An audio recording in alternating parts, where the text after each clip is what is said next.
You've visualized, you've meditated, you've whispered your affirmations into the silence of sleepless nights. And still, there's a quiet weight, isn't there? Something invisible, something stuck. It doesn't scream, it hums. Like an instrument slightly out of tune. You wake up, you try again. You say the right words. You hold the vision, but deep down, in the space behind your ribs, you feel it. The misalignment, as if your soul is knocking on a door you can't quite find. They told you to want it more, to think positively, to vibrate higher. But nobody ever explained what that truly means. Not in a way your nervous system could trust. Not in a way your inner child could believe. What if I told you that it's not about what you want, but about what you are? Not the mask, not the persona, but the frequency beneath your words. That subtle tone you carry like a scent, unnoticed yet undeniably powerful. Neville Goddard said, "You do not attract what you want. You attract what you are." Sit with that for a moment. Let it echo inside you. Because here's the truth, most never speak aloud. Wanting something with your conscious mind changes nothing. If your inner frequency is still whispering fear, lack, doubt, you're not manifesting with your thoughts alone. You're broadcasting a vibration all the time, without pause. Your heart is pulsing a signal. Your brain is releasing a message. And the field, the living field that surrounds all things, is listening. Dr. Joe Dispenza reminds us, you are broadcasting a signal 24/7. Are you aware of what you're tuning into? It's not just poetry, it's neurobiology, it's quantum, it's spiritual science. You are not just hoping, you are transmitting, even when you're silent, especially when you're silent. But here's the tender part most ignore, that beneath all your effort, there may be a quiet grief, a sense of helplessness that no one sees, a fatigue of trying so hard to get it right, and a guilt tucked in some corner of your chest, whispering that maybe you're just not vibrating correctly. I want you to hear this with every part of your being. There is nothing wrong with you, nothing broken, nothing that needs fixing.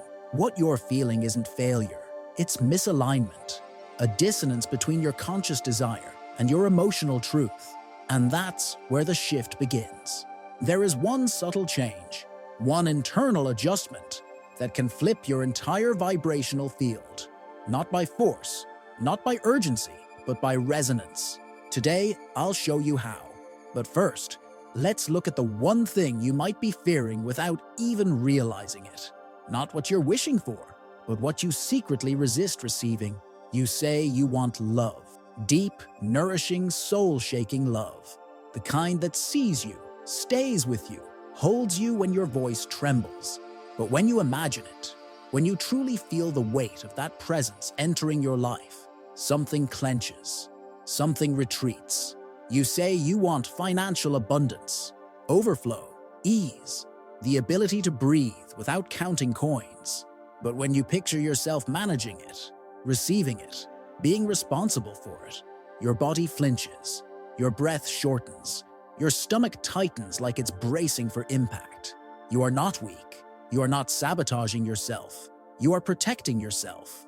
Your nervous system, ancient, loyal, wired for survival, has learned to associate your greatest desires with potential danger, vulnerability, exposure, change.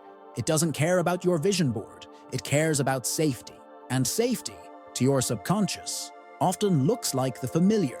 Even if the familiar is suffering, there's a part of you that remembers, not with words, but with sensation. What happened the last time you opened your heart? The last time you were visible? The last time you let go? And that part is doing its job, keeping you from pain, even if it means keeping you from joy. Science echoes what the soul has always known. The prefrontal cortex, dreams, envisions, plans. But the amygdala, that small, primal guardian deep in your brain, reacts with fear when anything threatens your current identity. It doesn't ask, is this good? It asks, is this safe? So even as your lips say, yes, your cells might be saying, no. There's a woman I once knew, radiant, brilliant, deeply spiritual. She told me, I'm ready for wealth. I'm ready to expand. But when she sat quietly and felt the truth inside her belly, she realized that with wealth came the fear of judgment, of being envied, misunderstood, asked for too much. Her nervous system wasn't rejecting abundance, it was rejecting the cost she unconsciously attached to it. And maybe you too carry a silent contract, a belief that to receive what you desire, you must give up something precious. Your privacy, your freedom, your innocence, your peace. So what if, instead of pushing harder, you got still? What if you placed one hand on your chest right now and asked, not with your mind, but with your presence, what am I afraid might happen if this actually comes true? And then waited, without fixing, without judging, just feeling. The answers might rise slowly, like mist from the forest floor. They might surprise you, but they will always guide you, because the block was never about your worthiness. It was about your body not feeling safe enough to receive. And that can be softened, because once you bring light to the fear, once you name it with gentleness, it loses its grip. Now, what happens when you begin to imagine not from absence, but from embodiment? Not wishing, but becoming. Let's go there next. Close your eyes for a moment. Not as a task, but as a soft gesture. The way you might close a window to keep the wind from disturbing the warmth of a quiet room. Now imagine what you desire most. Not in grand detail, not with the pressure to get it right. Just feel the shape of that longing. What comes? Most of us were taught to visualize as if we're reaching for something outside, a better future, a brighter version of ourselves. And so we sit, eyes closed, picturing a scene that lives out there, always tomorrow, always later. But Neville Goddard taught something different, something deeper.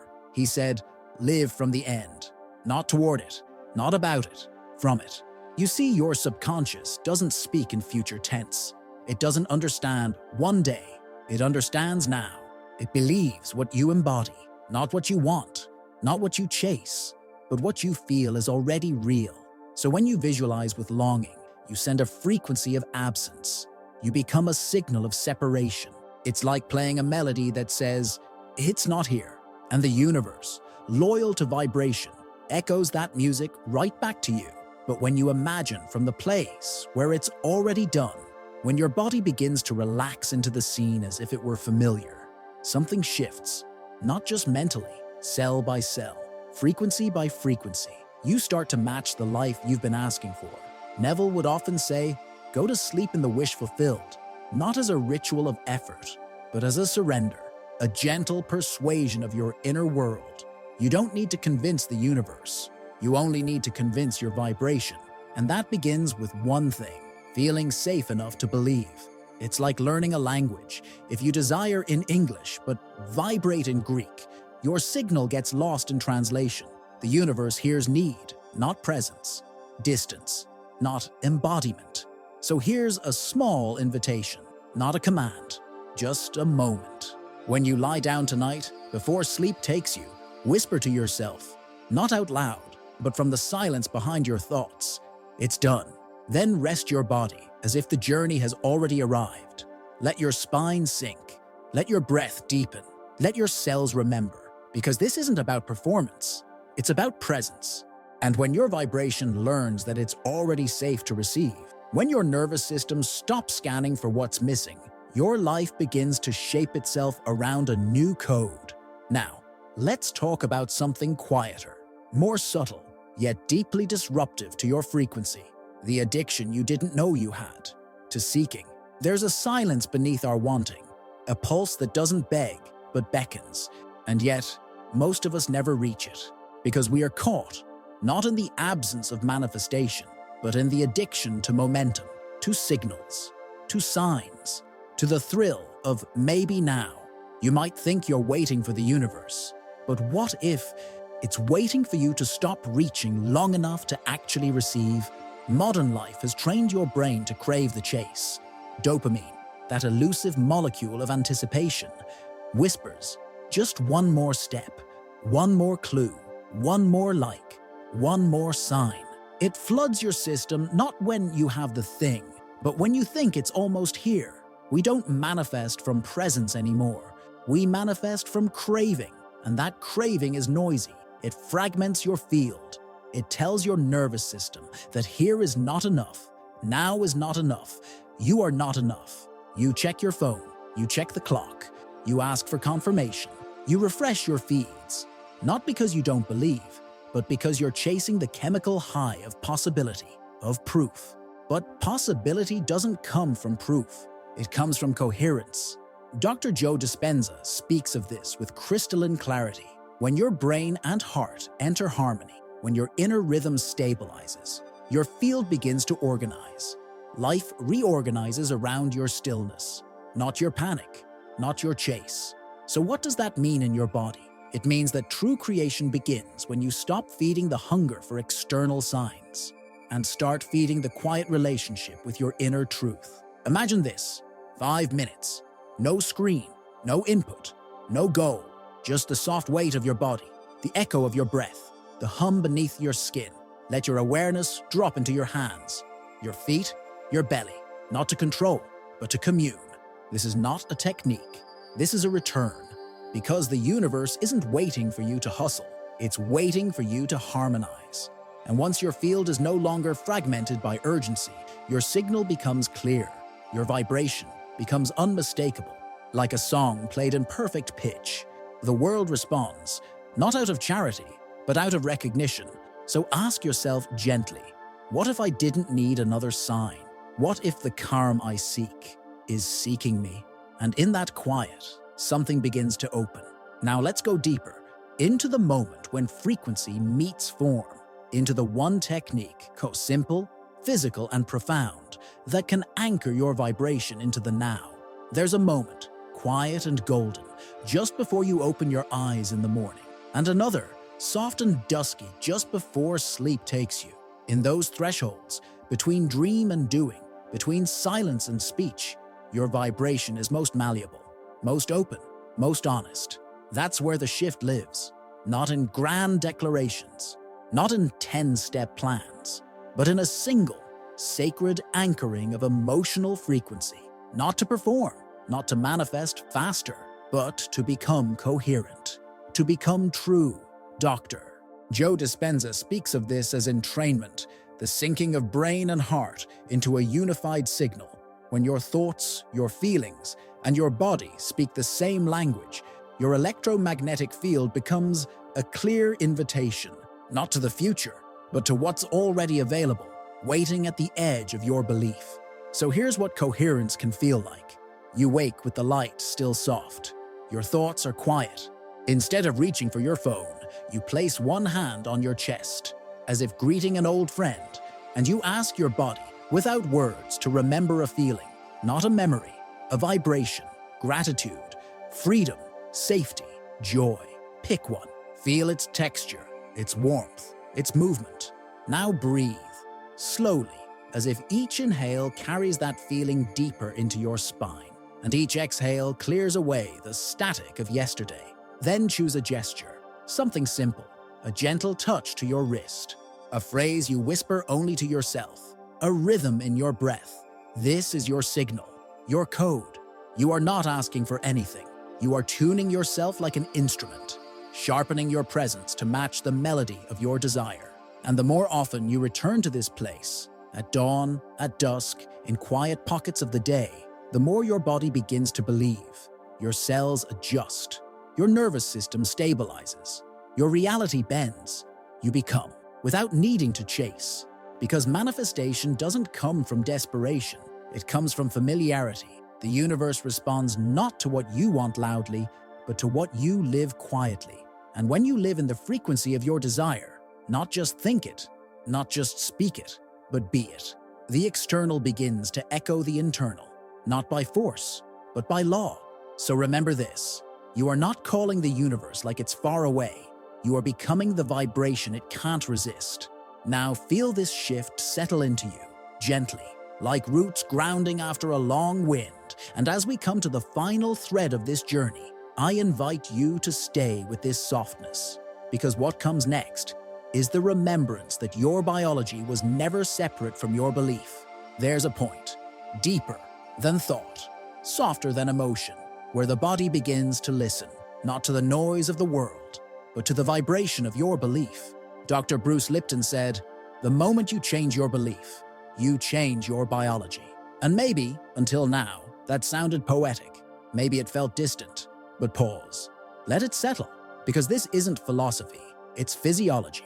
Your cells, right now, are translating the stories you carry into hormones, into patterns, into reality. When you believe you are safe, your body begins to repair. When you believe you are loved, your immune system strengthens. When you believe you are enough, your breath deepens, your muscles soften, your energy flows with less resistance. You're not just thinking differently, you're being differently. Neville Goddard didn't teach wishful thinking. He didn't sell fantasy. He invited embodiment. He said, assume the feeling of the wish fulfilled, not as a trick, as a sacred reboot, a way to speak to your cells in the only language they understand. Vibration. Imagine that, your entire being vibrating in the frequency of already, not waiting, not begging, not bargaining, just being. And this isn't about pretending, it's about returning to a truth older than fear, a knowing that your deepest desires were never placed in you to torment you, but to awaken you, because what you want already exists in the quantum, already pulses in the field. The question is, can your frequency become a match? You don't have to chase, you don't have to demand, you don't have to prove, you only need to tune. So take this in, not as something to fix, but something to feel. You are the radio, not the antenna. The music you seek is already playing. Your only task is to choose the station. And if you felt something stir as you listened, a recognition, a remembrance, let it land. Not as an answer, but as a rhythm your soul already knew. Because this isn't something to learn, it's something to carry. You didn't just listen, you remembered. Let this be more than a moment. Let it be a quiet revolution inside your skin. Not a high you chase, not a secret technique you file away, but a soft, steady rhythm that begins to hum through the way you wake, the way you walk, the way you speak to yourself when no one else is listening. This is not about becoming someone new. It's about returning to the one you were before fear taught you to shrink, before performance replaced presence, before you believed you had to earn what was already yours. There's no rush here. No pressure to be perfect. Vibration isn't loud. It doesn't scream. It whispers. It flows. It remembers. So practice not with urgency, but with devotion. Not because you're behind, but because you're ready to live in sync with what's always been true. That you are already enough. That your frequency is a prayer, not a performance. A tuning, not a test. And if your mind forgets, come back to the body. Come back to breath. Come back to the feeling that stirred as you listened, that soft echo in your chest, that warmth in your palms, that quiet yes behind your ribs. Because the universe doesn't respond to what you want, it responds to what you are. And when you are calm, aligned, coherent, not constantly reaching but simply being, your field becomes unmistakable. You become magnetic without trying. You become a mirror for miracles. So if something in you recognized this, if something opened, even slightly, let that be enough for now. Not as an end, but as a beginning. And when you're ready, not because you must, but because it feels true, share this vibration. Let others feel the shift in you. Speak from it. Breathe from it. Build from it. Let your life become the signal. And if this resonated with your inner knowing, if something in these words felt like a homecoming, then stay close.